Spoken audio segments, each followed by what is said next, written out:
Қара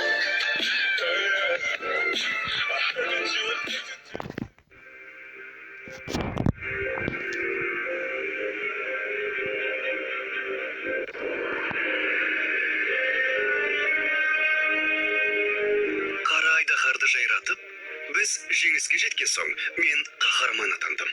Енді мен айдаһармен күресуші Ламбертпін. Бірақ эльфтер ханшайымы Лияның махаббаты мен үшін ең үлкен сый болды. Әрқайсымыз өз әлемімізге қайтсақ та, мен қуаныштымын. Себебі екеуміз бірігіп алып, айдаһардың көзін құрттық. Айдаһармен салыстырғанда алыстан араластырудың еш қиындығы жоқ. Солай емес пе?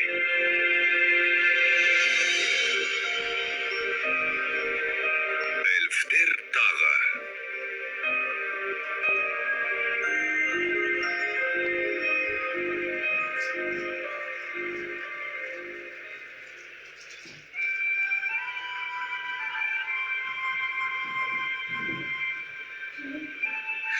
Қандай керемет. Бұл көйлек өзіңе қатты жарасып тұр. Мен өте қуаныштымын. Ал сен ше? Әрине, қуаныштымын. Мен бұл күнді ұзақ күттім ғой. Лия, көйлек таңдауға көмектескеніңе рахмет. Айтпақшы, Ламберт айтам. Сен ескертіп қояйын. Олардың келетініне аған қуана қоймас. Бірақ мен қаһармандарға қалайша келме демекпін. Олар біздің жеңіске жетуімізге көмектесті ғой. Қандай керемет. Саған алғысым шексіз, әпке. Яғни, ұлы мәртебелім. Бауырың сияқты патшалықтағы эльфтердің көпшілігі адамдарды жақтырмайды. Сондықтан оларды біздің мәдениетімізбен таныстыруыңды сұраймын. Жарайды.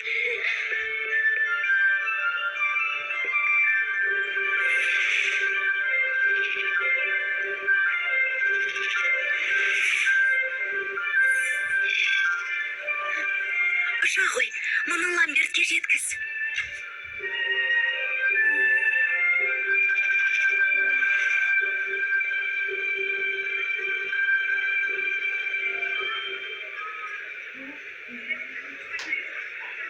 Рас па?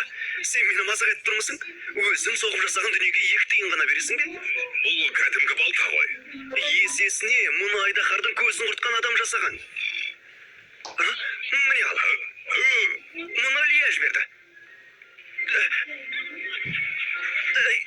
Тұр, бұл маған келді ғой. Бер кел. Оны маған бересің бе жоқ па? Ей, арбар. Сізді мерекелік шараға шақырамыз. Тұр, мынау қал...